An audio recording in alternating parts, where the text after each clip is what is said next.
मरियम नवाज के जलसे में जो भी लोग आते हैं वो सब नवाज शरीफ से मोहब्बत करने वाले लोग हैं। इसीलिए नवाज शरीफ ने अपनी बेटी को आपके पास भेजा है। उन्होंने मुझे कभी अकेला कहीं नहीं भेजा। तुम्हें बहुत दिल से किसी ने कहा कि इतनी दूर का सफर तय करके आई हूँ। बिल्कुल इतनी दूर का सफर मैं तय करके आई हूँ, लेकिन मैं तो गाड़ी में थी।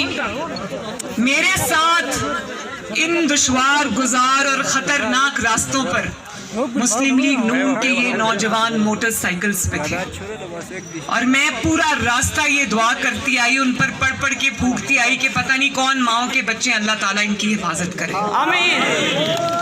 क्या बात है। मरियम नवाज को तो कोई थकावट नहीं हुई। गाड़ी में आई हूँ, मैं आप लोगों को देख रही थी किस तरह आप इन दुश्वार मुश्किल रास्तों से गुजर के आ रहे थे, तो सलाम तो आपको है।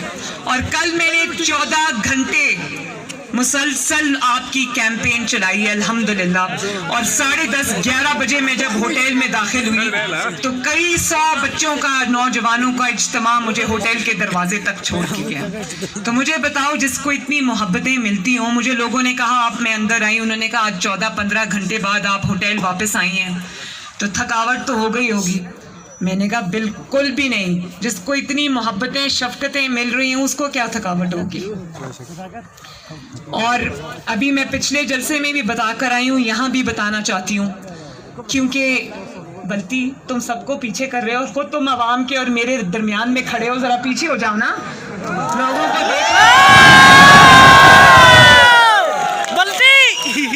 इनको मैं हर वक्त कहती हूँ कि प्लीज तुम लोग सब मेरे साथ होते हो, जो मेरे से मिलने आए हो उनको प्लीज उनके और मेरे दरमियान से हट जाओ। और मेरे एक बात मैं और कहना चाहती हूँ, मैं पहली दफा इधर आई हूँ, लेकिन यकीन माने कि मेरे होटल के कमरे के अंदर चादरों और दुपट्टों के अंबार लग गए जो मेरे भाइयों ने मेरे सर पे डाली है। तो मेरी तरफ से आप सब लोगों का, आपकी मोहब्बतों का, आपकी शफकतों का बहुत बहुत शुक्रिया। ये यादें मैं हमेशा रहती जिंदगी तक अपने दिल में रखूंगी। और जिस तरह आपने नवाज शरीफ से मोहब्बत निभाई है, वफा निभाई है, उसी तरह मैं भी ये मोहब्बत आपसे निभाऊंगी इंशाअल्लाह। और इस मोहब्बत और शफकत का जवाब आपकी मजीद खिदमत करके आपको देंगे इंशाअल्लाह। तो ये जो मेरे नौजवान बच्चे यहाँ बैठे हैं, मेरे बेटे का नाम है मोहम्मद जुनेद सफदर, तो मुझे इन सब में अपना बेटा नजर आता है। मेरी गाड़ी के आगे रात को 10-11 बजे वो बच्चे इतने जोश में उछल रहे थे और वोट को इज्जत दो का नारा लगा रहे थे। तो मुझे मरियम तेरी आवाज मेरी आवाज, मरियम नवाज का नारा लगा रहे थे। तो मुझे ये, मैं आपसे वादा करती हूँ कि मैं इंशाअल्लाह ताला अस्तोर के अवाम की, गिलगित बल्तिस्तान के अवाम की, पाकिस्तान के अवाम की आवाज़ आपको बन के दिखाऊंगी इंशाअल्लाह। और ये जो जीबी की पुलिस यहाँ पर खड़ी है, मैं इन सब का भी तहे दिल से शुक्रिया अदा करती हूँ। इन्होंने मेरी हिफाजत में कोई कमी नहीं की। मेरे भाइयों, आप सबका बहुत बहुत शुक्रिया। तो मैं जब ये देख रही थी कि 73 साल में सुना करते थे कि गिलगित बल्तिस्तान में कोई काम नहीं हुआ, गिलगित बल्तिस्तान महरूमियों का शिकार था। ये बात सच है, लेकिन और मैं जब ये भी देखती हूँ कि ये इतनी खूबसूरत हसीन वादियाँ हैं, यहाँ के लोग इतने खूबसूरत हैं, इतने साफ शफाफ अच्छे दिल वाले शऊर वाले लोग हैं, तो ये क्यों पीछे थे? ये क्यों पीछे थे? ये क्यों महरूमी थी?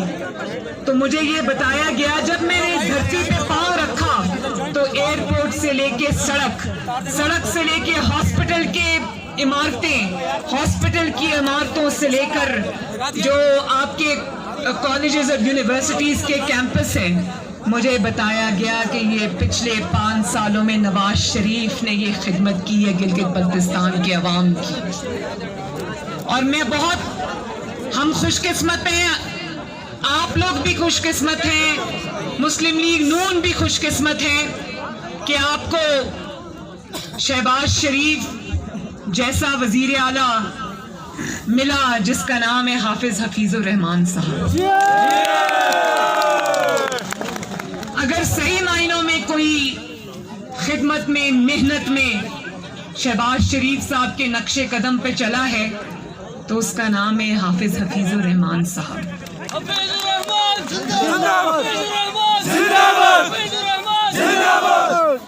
नवाज शरीफ को इस खित्ते से, गिलगित बल्तिस्तान से बहुत प्यार है और अब वो प्यार मुझे भी मुंतकिल हो गया है, लेकिन उस प्यार का हक अदा किया है हमारे हफीजुर रहमान साहब ने। जिस तरह पंजाब के अंदर शहबाज शरीफ ने दिन रात एक करके डेंगू जैसे मूजी मर्ज का खात्मा किया था, इसी तरह पाकिस्तान में बेहतरीन कारकर्दगी अगर कोरोना जैसे मूजी मर्ज में किसी की थी तो वो है हाफिज हफीजुर रहमान साहब। तो ये इतनी खूबसूरत वादी हैं, आप लोग इतने खूबसूरत लोग हो, तो अब मुझे समझ आता है कि नवाज शरीफ ने क्यों आपकी इतनी खिदमत की है। और जब मैं देखती हूँ कि यहाँ पर बाहर से लोग लाकर आपके ऊपर मुसल्लत किए जाते हैं तो मुझे बहुत तकलीफ होती है। मेरा बेटा जुनेद अगर नौकरी करने के लिए उसको किसी दूसरे शहर या दूसरे मुल्क जाना पड़े तो मैं माँ हूँ, मेरे दिल पे क्या गुजरती है वो सब माएँ समझती हैं। इसलिए ना सिर्फ ये कि यहाँ पर यूनिवर्सिटी कैंपसेस बने हैं, और भी ज़्यादा बनने चाहिए और ज़्यादा तालीमी इदारे बनने चाहिए ताकि गिलगित बल्तिस्तान के मेरे जो ये नौजवान हैं ना सिर्फ ये तालीम की रोशनी से फैज़ याब हों, इनको वही सहूलतें मिलें जो पाकिस्तान के बाकी हिस्सों में, बाकी सूबों में मिलती हैं। इनको वही सहूलतें मिलें जो पंजाब को मिलती हैं, जो सिंध को मिलती हैं, जो खैबर पख्तूनख्वा को मिलती हैं, जो बलूचिस्तान को मिलती हैं। सहूलतों में आप कभी कभी किसी से कम ना हो। मेरा ये 5 साल में बहुत काम हुआ है, लेकिन बहुत काम होना अभी बाकी है। तो मेरा ये भी दिल करता है कि बलूचिस्तान में अमन जो अल्हम्दुलिल्लाह नवाज शरीफ की कोशिशों से यहाँ पर अमन आया, यहाँ पर नवाज शरीफ साहब की हुकूमत से पहले, मुस्लिम लीग नून की हुकूमत से पहले यहाँ पर 1000 के करीब अफराद शहीद हुए थे कुछ मुख्तलिफ दहशतगर्दी के हमलों में, और ये जो मजहबी हमले इनमें हुए। लेकिन आपको ये जानकर खुशी भी होगी, मुझे भी बहुत खुशी होती कि पिछले 5 साल में अल्लाह ताला के फजलो करम से मुस्लिम लीग नून और नवाज शरीफ की हुकूमत में यहाँ एक भी दहशतगर्दी का हमला नहीं हुआ, अल्हम्दुलिल्लाह। नवाज शरीफ। तो मेरा दिल करता है,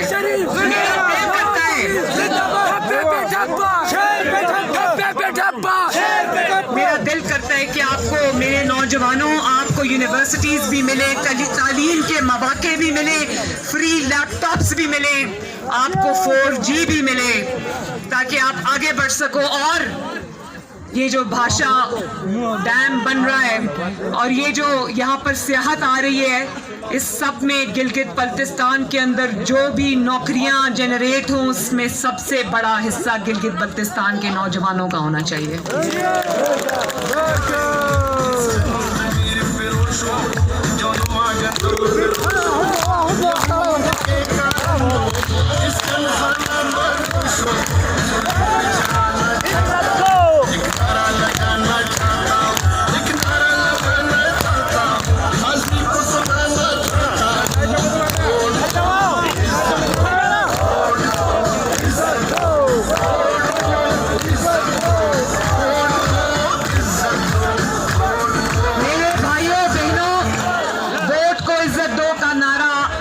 गिलगित बल्तिस्तान की सरजमीन पर भी बड़े जोरों शोर से गूंज रहा है, लेकिन इसको बंद करे जरा, लेकिन अब इस नारे को अमली शक्ल देने का वक्त आ गया है। और वो दिन है 15 नवंबर का दिन, जिस दिन गिलगित बल्तिस्तान के अवाम अपनी किस्मत का फैसला करेंगे इंशाअल्लाह। और मुझे ये यकीन है, मेरा ये ईमान है कि जितने आप पढ़े लिखे हो, जितने आप तहजीब वाले हो, जितने आप शऊर वाले हो, आप किसी ऐसे शख्स के हाथ में अपनी तकदीर नहीं दोगे। जिस शख्स ने पूरे पाकिस्तान को कुछ नहीं दिया, वो गिलगित बल्तिस्तान को क्या देगा। जिस इंसान ने सिर्फ पूरे पाकिस्तान के कोने कोने से बददुआएं इकट्ठी की हैं, वो आपके उस शख्स का नाम है इमरान खान, और वो आपके वोट का हकदार नहीं है। बड़ी चालाकी से चंद दिन पहले आके इधर बाकी झूठे वादों की तरह एक सूबे का वादा करके चला गया। मानते हो ये वादा उसका? तुम्हारा वादा उतना ही झूठा है जितना तुम्हारा हर वादा जो आवाम ने देख लिया। 2.5 साल में एक वादा भी तुम्हारा सच्चा नहीं हुआ। तो गिलगित बल्तिस्तान के अवाम ये जानते हैं कि ये वादा भी सिर्फ एक बस गो है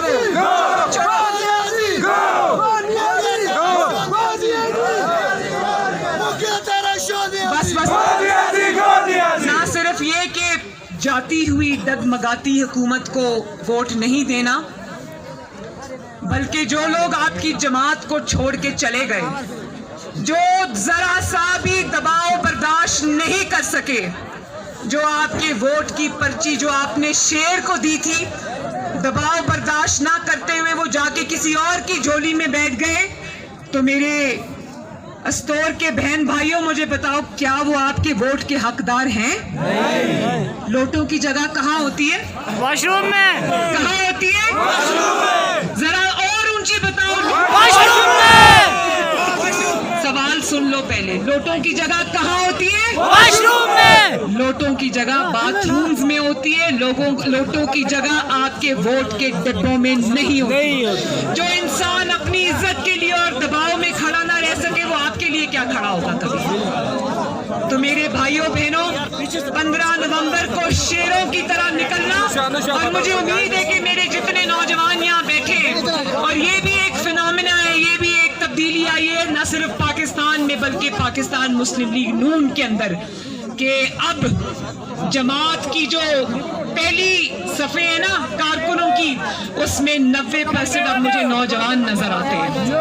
तो ये जो मेरे नौजवान है, ये मुस्लिम लीग नून का कंट्रोल संभालेंगे इंशाअल्लाह। और याद रखना, जुल्म के आगे सर कभी नहीं झुकाना। हम हज़रत अली शेर खुदा के मानने वाले हैं। जुल्म को बर्दाश्त करना उससे बड़ा जुल्म है, और अगर आप पे कोई जुल्म करे तो जुल्म के आगे सर नहीं झुकाना। और वो मुस्लिम लीग नून अब पुरानी हो गई, वो मुस्लिम लीग नून अब पुरानी हो गई जिसमें अगर एक थप्पड़ मुस्लिम लीग नून को पड़ता था तो वो दूसरी गाल आगे करते थे। अब ये नौजवान ईंट का जवाब पत्थर से देंगे और अगर एक मिनट और अगर 15 नवंबर को मुस्लिम लीग नून और शेर के वोट पर और गिलगित बल्तिस्तान की राय पर डाका डालने की कोशिश की तो याद रखना, आवाम तुम्हें छोड़ेंगे नहीं इंशाअल्लाह। ना गिलगित बल्तिस्तान ये फैसला कबूल करेगा, ना पाकिस्तान का कोई शहरी ये फैसला कबूल करेगा। तो बहुत सोच समझ के शेर पर ठप्पा लगाना, और याद रखना कि आप शेर पे मोहर नहीं लगा रहे, अपनी तरक्की पर मोहर लगाओगे इंशाअल्लाह। आप शेर पर मोहर नहीं लगाओगे, आप महंगाई के अंदर कमी लाने पर मोहर लगाओगे। आप शेर के ऊपर मोहर नहीं लगाओगे, गिलगित बल्तिस्तान की तरक्की, खुशहाली और गिलगित बल्तिस्तान को उनके हकूक मिलने के ऊपर मोहर लगाओगे इंशाअल्लाह। तो मेरे साथ वादा करो कि लोटों को वोट नहीं दोगे, लोटों को वोट नहीं दोगे ना? और एक दफा फिर कहो ना, आलो आलो आलो आलो, बत्तो बत्तो बत्तो बत्तो, और एक दफा मेरे साथ मिलकर शेर का नारा लगाओ। ऐसे करना, शेर से।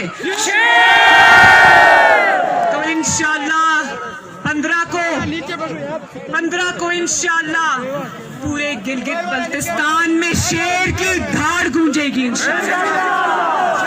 तो हमारे जो कैंडिडेट्स हैं, फरमान अली खान साहब, राना फारूक साहब, उनको तारीखी फतह दिलाना, और हमारे जो जिस तरह आपने बरकत जमील साहब को कामयाब किया था, इसी तरह आपसे मुझे तवक्को है कि ये शेर, हमारे शेर राना फारूक साहब को भी इसी तरह कामयाब करेंगे इंशाअल्लाह। और आखिर में मेरे साथ मिलकर मुस्लिम लीग नून के सारे उम्मीदवार जितने भी गिलगित बल्तिस्तान में आपके हक के लिए उतर रहे हैं इलेक्शन में, उनके लिए कुरान की एक आयत पढ़ो मेरे साथ, नस्रुम मिनल्लाहि व फतहुन करीब। मेरे पीछे पढ़ो, नस्रुम मिनल्लाहि व फतहुन करीब। इंशाअल्लाह शेर आ रहा है, इंशाअल्लाह शेर आ रहा है। तो अस्तौर के मेरे अवाम जिंदाबाद, गिलगित बल्तिस्तान जिंदाबाद, मुस्लिम लीग नून जिंदाबाद, मेरे ये शेर दलेर जिंदाबाद, और आखिर में नवाज शरीफ जिंदाबाद का नारा मेरे साथ लगाओ। नवाज शरीफ जिंदाबाद, नवाज शरीफ जिंदाबाद,